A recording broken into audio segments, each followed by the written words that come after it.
Assalamualaikum warahmatullahi wabarakatuh. Bersyukur kepada Allah Subhanahu wa taala. Alhamdulillahi rabbil alamin. Dan bersalawat kepada nabi kita Nabi Muhammad sallallahu alaihi wasallam. Allahumma sholli ala Muhammad wa ala ali Muhammad. Baik teman-teman sekalian, kita langsung saja mulai ngaji kita, yaitu Sirah Nabawiyah, yaitu judulnya adalah tatanan sosial yang diaplikasikan ketika Nabi Muhammad SAW menjadi raja ya di kerajaan Islam Madinah. Oke, let's go. Oke, ini adalah tatanan sosial. Nah, bukan hanya tentang muslimin tapi juga seluruh masyarakat Madinah gitu ya. Nilai-nilai moral ini, masyarakat sosial. Oke. Nah, begini penjelasannya. Bismillahirrahmanirrahim. Dengan kebijakan dan perencanaan tersebut, maksudnya piagam muslimin itu ya, Rasulullah Shallallahu Alaihi Wasallam telah berhasil menancapkan pilar-pilar manusia baru. Akan tetapi sebelum itu, fenomena ini tidak lain merupakan implikasi dari nilai-nilai yang diserap oleh para generasi agung tersebut berkat persahabatan mereka dengan Nabi Shallallahu Alaihi Wasallam. Selalu komitmen terhadap mereka melalui pengajaran, pendidikan, penyucian diri, dan ajakan kepada perilaku yang mulia. Beliau juga mengajarkan mereka adab-adab, berkasih sayang, bersaudara, menjunjung keagungan, kemuliaan, ibadah, dan ketaatan. Seorang laki-laki bertanya kepada beliau, Islam yang bagaimana yang paling baik? Beliau Shallallahu Alaihi Wasallam menjawab, memberi makan, mengucapkan salam kepada orang yang engkau kenal dan yang tidak engkau kenal. Abdullah bin Salam berkata, ketika Nabi Shallallahu Alaihi Wasallam tiba di Madinah, aku pun datang. Maka tatkala aku sudah melihat jelas wajahnya, tahulah aku bahwa wajahnya bukan wajah pendusta. Hal pertama yang diucapkannya adalah, wahai manusia, tebarkanlah salam, berilah makan, sambunglah tali kekerabatan, sholatlah pada malam hari sementara orang-orang sedang tidur. Niscaya engkau akan masuk surga dengan penuh kedamaian. Beliau juga bersabda, tidaklah masuk surga orang yang tetangganya tidak aman dari kejahatan atau kejelekannya. Beliau juga bersabda, seorang muslim adalah orang yang membuat kaum muslimin merasa aman dari gangguan lisan dan tangannya. Dalam sabda yang lain, tidaklah beriman salah seorang di antara kamu hingga dia mencintai bagi saudaranya apa yang dia cintai bagi dirinya sendiri. Dalam sabdanya yang lain, kaum mukminin ibarat seorang laki-laki, bila dia mengeluhkan sakit matanya, maka seluruh badannya akan merasakannya juga, dan bila mengeluhkan sakit kepalanya, maka seluruh tubuhnya akan merasakannya pula. Dalam sabdanya yang lain, permisalan seorang mukmin terhadap mukmin yang lain ibarat sebuah bangunan, antara bagian yang satu dan bagian lainnya saling mengokohkan. Beliau juga bersabda, janganlah kamu saling membenci, saling mendengki, saling membelakangi, dan jadilah hamba-hamba Allah yang bersaudara. Dan tidak halal bagi seorang muslim mendiamkan saudaranya atau tidak menegurnya lebih dari 3 hari. Beliau juga bersabda, yang artinya, seorang muslim adalah saudara bagi muslim yang lain, tidak boleh menzoliminya, dan tidak boleh pula menyerahkannya kepada musuh untuk menghinakannya. Barang siapa yang memenuhi hajat saudaranya, maka Allah akan memenuhi hajatnya. Dan barang siapa yang mengatasi kesulitan seorang muslim, niscaya Allah akan menghilangkan darinya satu kesulitan dari kesulitan-kesulitan yang dialami di hari kiamat. Dan barang siapa yang menutupi aib seorang muslim, maka Allah akan menutupi aibnya di hari kiamat. Beliau juga bersabda, kasihilah siapapun yang berada di muka bumi, niscaya zat yang berada di langit akan mengasihi kalian. Beliau juga bersabda, bukanlah muslim, bukanlah mukmin orang yang kondisinya kenyang, sementara tetangga di sampingnya dalam kondisi lapar. Beliau juga bersabda, mencaci maki seorang mukmin adalah kefasikan dan memeranginya adalah kekufuran. Beliau menghitung perbuatan menyingkirkan gangguan dari jalan sebagai sedekah dan menghitungnya sebagai salah satu cabang dari cabang-cabang iman. Toh, menyingkirkan gangguan dari jalan saja. Nah, yang nebar-nebar paku di jalan raya apa kabar gitu? Dia bukan menyingkirkan ya, menimbulkan gangguan di jalan. Beliau menghimbau mereka agar berinfak dan menyebutkan keutamaan-keutamaan yang membuat hati terpikat olehnya, yaitu saat beliau bersabda, sedekah akan memadamkan semua kesalahan dosa-dosa kecil sebagaimana air memadamkan api. Beliau juga bersabda yang artinya, seorang muslim mana saja yang memberikan pakaian untuk seorang muslim yang telanjang, maka Allah akan memberikannya pakaian surga berupa sutra hijau. Seorang muslim mana saja yang memberi makan seorang muslim lainnya menderita kelaparan, maka Allah akan memberinya makan dari buah-buahan surga. Dan seorang muslim mana saja yang memberi minum seorang muslim lainnya dalam kondisi kehausan, maka Allah akan memberikannya minum ar-rahiq al-makhtum, arak. Wah, aku ingin arak. Arak murni yang dilak di tempatnya di surga. Arak itu halal di surga.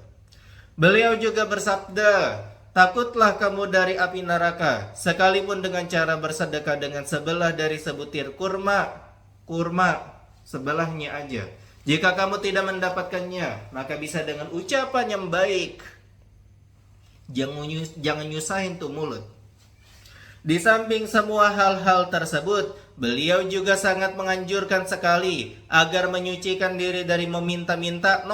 Poin penting juga tuh. Jangan mengemis. Selalu menyinggung keutamaan-keutamaan bersabar dan sifat qanaah, merasa puas dengan yang ada. Nah, jadi bukan mengemis untuk mendapatkan iPhone gitu ya. Gitu. Qanaah, puas, bersyukur dengan apa yang dipunya. Tapi jangan dijadiin senjata nih buat para ini ya, pejabat ya. Gitu. Puas ngapa lo dengan yang ada? Gitu. Lagi kena musibah terus kemudian puas sono dengan apa yang ada. Nah, jangan dijadikan senjata juga ya. Nah, perjuangkanlah kebenaran juga.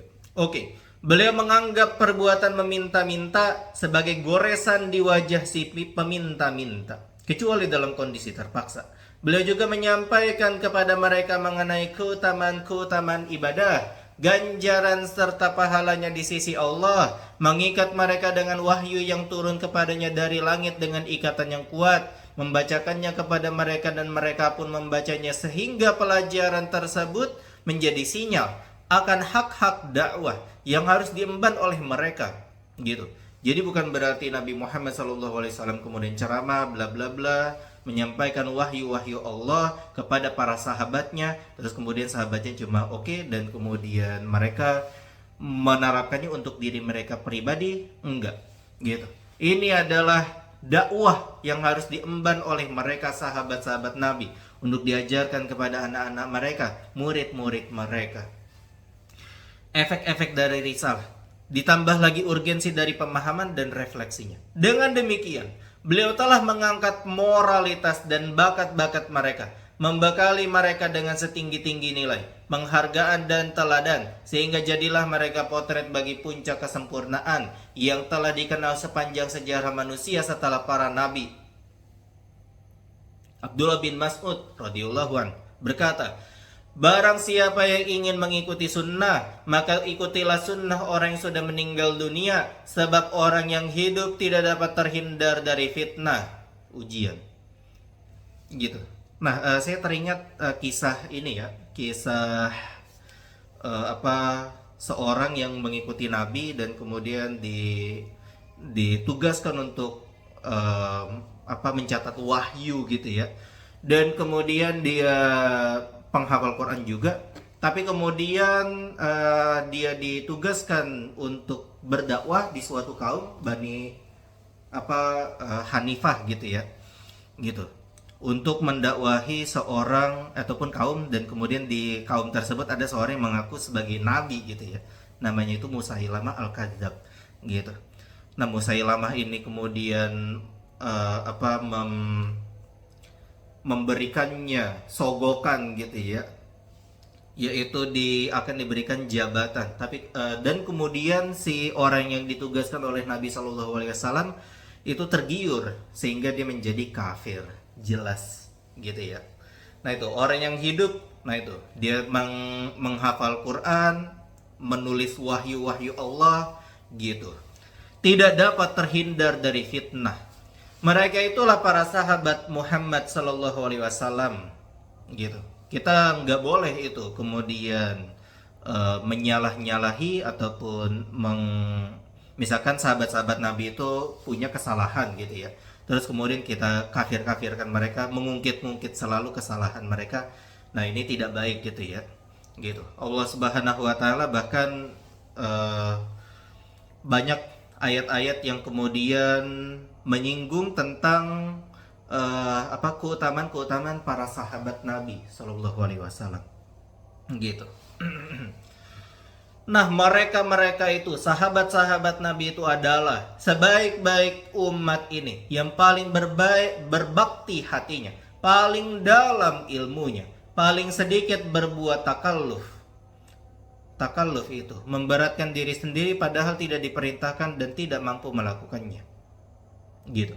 Mereka telah dipilih oleh Allah untuk mendampingi nabinya dan menegakkan agamanya.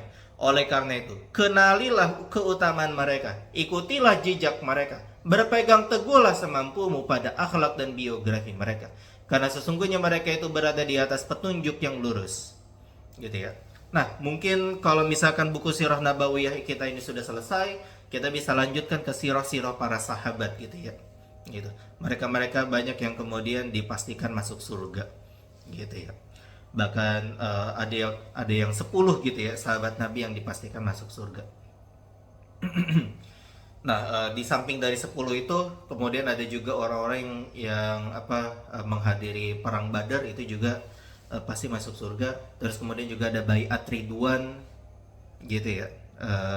Itu juga dipastikan masuk surga juga gitu, ada 1.400 orang. Kalau perang Badar itu ada 313 ya. Oke. Kemudian di samping itu, Rasulullah Shallallahu Alaihi Wasallam sang pemimpinan agung ini memiliki sifat-sifat maknawi dan zohir yang tampak. Kesempurnaan, sifat bawaan yang baik, kemuliaan, keutamaan, akhlak yang terpuji, dan perbuatan-perbuatan yang baik, sehingga menjadikan hati manusia terpikat olehnya dan jiwa-jiwa rela berkorban untuknya. Tidak satu patah kata pun yang beliau ucapkan kecuali langsung dilaksanakan oleh para sahabatnya. Dan tidaklah beliau memberikan suatu petunjuk dan pengarahan kecuali mereka secara berlomba-lomba berusaha menghiasi diri mereka dengannya. Dengan cara seperti ini, Nabi Shallallahu Alaihi Wasallam berhasil membangun masyarakat baru di Madinah, masyarakat paling menawan dan mulia yang dikenal sejarah, dan berhasil memberikan solusi bagi problematikanya, sehingga sejarah kemanusiaan dapat bernafas lega setelah sebelumnya keletihan di dalam gelapnya zaman dan kelamnya kegelapan. Dengan nilai-nilai yang kokoh dan tinggi ini, terciptalah elemen-elemen masyarakat baru yang sanggup menghadapi setiap benturan zaman, sehingga mampu mengalihkan arahnya dan merubah arus sejarah dan hari-hari. Oke. Nah, di sini kita akan mention terkait dengan perjanjian dengan kaum Yahudi. Masih ingat kalian dengan golongan Yahudi di Madinah? Yang pertama adalah Bani Nazir, terus kemudian Quraizoh, terus kemudian Qainuqa. Oke, kita lanjutin. Setelah menancapkan pilar-pilar masyarakat baru yang islami dengan cara membangun kesatuan akidah, politik, dan peraturan di antara kaum muslimin, tadi sudah kita mention, dan juga di pertemuan sebelumnya kita mention juga piagam persatuan muslimin. Beliau mulai mengatur hubungannya dengan non-muslim. Tujuan beliau di balik itu adalah memberikan rasa aman, damai, kebahagiaan, dan kebaikan bagi seluruh umat manusia, disertai dengan pengaturan kawasan tersebut dalam satu kesepakatan. Untuk itu beliau menyusun peraturan-peraturan berkaitan dengan toleransi. Nah ini nih, toleransi ini. Dan saling pengertian yang belum pernah dikenal oleh dunia, yang dipenuhi oleh fanatisme, ambisi-ambisi pribadi dan etnis. Gitu ya. Walaupun nanti ujung ceritanya Yahudi ini diusir. Tapi itu karena mereka ini juga sih, karena bukan kezaliman muslimin, bukan. Mereka itu diusir, bahkan ada yang dibunuh juga, banyak juga yang dibunuh. Itu karena mereka melakukan pengkhianatan. Nanti selengkapnya kita akan bahas di pertemuan-pertemuan berikutnya. Tetangga non-muslim yang paling dekat tinggal di Madinah adalah kaum Yahudi, sebagaimana yang telah kami paparkan sebelumnya. Mereka ini sekalipun menyimpan permusuhan terhadap kaum muslimin, akan tetapi mereka belum menampakkan perlawanan atau perseteruan apapun. Karenanya Rasulullah SAW menandatangani perjanjian bersama mereka. Di dalamnya beliau memberikan mereka keleluasaan untuk menyumbangkan nasihat atau berbuat kebaikan, membiarkan mereka meraih kemerdekaan penuh di dalam menjalankan urusan agama dan harta. Beliau belum mengarah kepada kebijakan mengekstradisi atau melakukan penyitaan dan perseteruan. Gitu. Nah gitu ya. Jadi kebebasan umat beragama itu, toleransi antar umat beragama sudah dicontohkan dari zaman Nabi Shallallahu Alaihi Wasallam. Berikut poin-poin penting yang dihasilkan oleh perjanjian tersebut. 1. Sesungguhnya orang-orang Yahudi Bani Auf adalah satu kesatuan bersama kaum mukminin. Orang-orang Yahudi boleh menjalankan agama mereka, dan kaum muslimin juga menjalankan agama mereka. Ini berlaku untuk sekutu mereka dan diri mereka sendiri. Demikian pula dengan orang-orang Yahud selain Bani Auf. Sesungguhnya orang-orang Yahudi mengurusi nafkah mereka sendiri. Demikian pula kaum muslimin juga mengurusi nafkah mereka sendiri. 3. Sesungguhnya di antara mereka terikat perjanjian untuk melawan orang yang memerangi penandatanganan lembaran perjanjian ini. Jelas? 4. Sesungguhnya di antara mereka terikat perjanjian untuk menasihati dan berbuat baik, bukan melakukan perbuatan dosa. Oke, jelas? 5. Sesungguhnya seseorang tidak dianggap berdosa lantaran perbuatan sekutunya. Nah, ini juga penting banget untuk memberikan rasa adil gitu ya. Itu tidak kemudian orang yang tidak melakukan apa-apa itu kemudian bersalah, enggak. Sekalipun sekutunya itu melakukan suatu kesalahan atau pengkhianatan. 6. Sesungguhnya mereka berjanji menolong orang yang dizolimi. Oke. 7. Sesungguhnya orang-orang yang Yahudi bersepakat dengan kaum mukminin selama mereka diperangi. Gitu. Jadi sama-sama membantu menolong Madinah gitu ya. Sesungguhnya daerah sekitar kota Yatsrib menjadi tanah haram karena adanya lembaran perjanjian ini. Tanah haram itu maksudnya adalah tanah yang disucikan. Gitu. Jadi perjanjiannya berlaku untuk kota Madinah dan kemudian sekitarannya. Gitu. Disucikan dengan adanya perjanjian itu. 9. Sesungguhnya kejadian dan pertengkaran yang timbul antara sesama penandatanganan lembaran perjanjian ini yang dikhawatirkan berdampak negatif, maka urusannya dikembalikan kepada Allah dan Muhammad Rasulnya, Rasulullah SAW. 10. Sesungguhnya orang-orang Quraisy tidak boleh diberi perlindungan, demikian juga orang yang menolong mereka. Ini menjadi poin penting nih, saya akan bacakan kembali. Sesungguhnya orang-orang Quraisy tidak boleh diberikan perlindungan, demikian juga orang yang menolong Quraisy. Nah, ini penting untuk kita bold line gitu ya, karena nantinya mereka akan melanggar poin perjanjian yang ini, salah satu dari kaum mereka gitu ya, dari yang 3 itu. Oke. 11. Sesungguhnya di antara mereka terikat perjanjian saling membantu untuk melawan pihak yang menyerang Yatsrib alias Madinah. Ini juga nih poin 11. Masing-masing bertanggung jawab terhadap serangan ke arah mereka. Gitu. Nah, 12. Sesungguhnya orang yang zalim atau berdosa tidak terhalang oleh perjanjian ini. Tetap terikat. Dengan disepakatinya perjanjian ini, maka Madinah dan seluruh kawasan pinggirannya telah menjadi negara persepakatan. Ibu kotanya Madinah dan kepala negaranya, bila ungkapan ini dapat dibenarkan, adalah Rasulullah SAW itu sendiri. Menjadi raja negara Islam Madinah. Sedangkan pemutus kata dan pemilik kekuasaan dominan di dalamnya adalah kaum muslimin. Gitu. Dengan demikian, Madinah telah menjadi ibu kota yang sebenarnya bagi Islam. Nah, dan guna perluasan kawasan aman dan damai, maka Nabi Shallallahu Alaihi Wasallam melakukan perjanjian, bikin undang-undang yang lainnya gitu ya, dengan kabilah-kabilah lainnya di masa berikutnya, seperti perjanjian ini, sesuai dengan kondisinya. Mengenai hal ini akan disinggung sedikit darinya nanti. Demikian pelajaran kita pada hari ini. Semoga dapat kita petik hikmahnya. Kita cukupkan ngaji kita dengan membaca hamdalah dan doa kafaratul majlis. Alhamdulillahirabbil alamin. Subhanakallahumma wa bihamdika asyhadu an la ilaha illa anta astaghfiruka wa atubu ilaik. Wassalamualaikum warahmatullahi wabarakatuh.